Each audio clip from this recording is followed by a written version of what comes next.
Welcome to KNTILA physics academy. ഈ ഒരു വീഡിയോയിൽ നമ്മൾ ഡിസ്കസ് ചെയ്യാനായിട്ട് പോകുന്നത് കാറ്റഗറി 3 മാത്തമെറ്റിക്സ് ഓൺലൈൻ കോച്ചിങ്ങിൽ ജോയിൻ ചെയ്തിട്ടുള്ള സ്റ്റുഡൻസിന് പ്രൊവൈഡ് ചെയ്യുന്ന ട്രിഗണോമെട്രിയുമായി ബന്ധപ്പെട്ട് വരുന്ന 19ാമത്തെ ന്യൂമറിക്കൽ പ്രോബ്ലമാണ്. ആർക്കെങ്കിലും ഓൺലൈൻ കോച്ചിങ്ങിൽ ജോയിൻ ചെയ്യാൻ താല്പര്യമുണ്ടെങ്കിൽ വാട്സപ്പ് ചെയ്യേണ്ട നമ്പർ +91 79 94 97 14 19 എന്ന് പറയുന്ന നമ്പറിലേക്ക് വാട്സപ്പ് മെസ്സേജ് ചെയ്യുക. കോഴ്സ് ഫീസ് എന്ന് പറയുന്നത് 10K റുപ്പീസാണ്.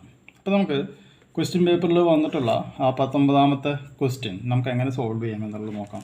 അപ്പോൾ തന്നിട്ടുള്ള ക്വസ്റ്റിനെ ഒന്ന് റീഅറേഞ്ച് ചെയ്യുക, സിംപ്ലിഫൈ ചെയ്തതിന് ശേഷം നമുക്ക് എന്ത് ചെയ്യാൻ പറ്റും, ലാസ്റ്റ് സ്റ്റെപ്പ് എന്നുള്ള നിലയ്ക്ക് അതിനെ cos 60 degree plus sine 45 degree minus cot 30 degree എന്ന് നമുക്ക് എഴുതാം.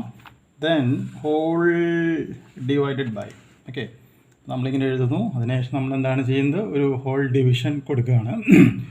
ഹോൾ ഡിവൈഡഡ് ബൈ അപ്പോൾ എന്തായിട്ട് മാറാണ് ചെയ്യുന്നത്, tan 60 degree plus sec 45 degree minus cosec 30 degree എന്ന് നമുക്ക് എന്ത് ചെയ്യാൻ പറ്റും, എഴുതാനായിട്ട് സാധിക്കും. ഇനി നമ്മൾ എന്ത് ചെയ്യുന്നു എന്ന് വെച്ചിട്ടുണ്ടെങ്കിൽ ഇതിലിപ്പോൾ കോസ് 60 ഡിഗ്രി സൈൻ 45 ഡിഗ്രി എല്ലാത്തിനും വാല്യൂസ് നമ്മളിവിടെ സബ്സ്റ്റിറ്റ്യൂട്ട് ചെയ്യുകയാണ്. അപ്പോൾ 1/2 പ്ലസ് 1/√2 മൈനസ് എന്താണ് വരിക, √3 ഹോൾ ഡിവൈഡഡ് ബൈ എന്ത് വരുന്നു, √3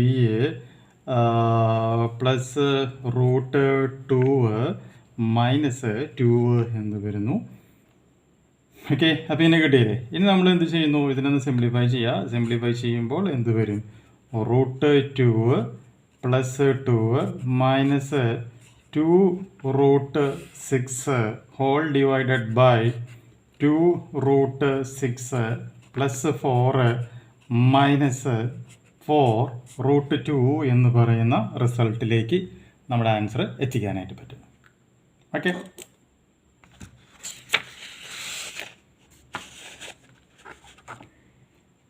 ഇനി നമുക്കിതിൽ വരുന്ന 20ാമത്തെ ക്വസ്റ്റ്യൻ നമുക്ക് എങ്ങനെ സോൾവ് ചെയ്യാൻ നോക്കാം.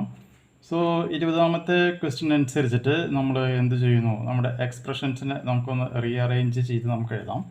അതായത് 8√3 cosec 30 degree whole square into sine 60 degree cos 60 degree cos 45 degree whole square then tan 45 degree into എന്താണ് വരുന്നത്, tan 30 ഡിഗ്രി. കിട്ടിയില്ലേ. ഇനി നമ്മൾ എന്ത് ചെയ്യുന്നു, ഈ വാല്യൂസ് എല്ലാം സബ്സ്റ്റിറ്റ്യൂട്ട് ചെയ്യുക. അപ്പോൾ 8√3 into √3 into 1/2 into 1/√2 into 1/√3 into 2√2 simplify ചെയ്യുക. അപ്പോൾ നമുക്കവിടെ 8√3 എന്ന് പറയുന്ന റിസൾട്ടിലേക്ക് എത്താനായിട്ട് പറ്റും. 20 പ്രോബ്ലംസ് ചെയ്യുക. ബാക്കി നമുക്ക് നെക്സ്റ്റ് വീഡിയോയിൽ ഡിസ്കസ് ചെയ്യാം.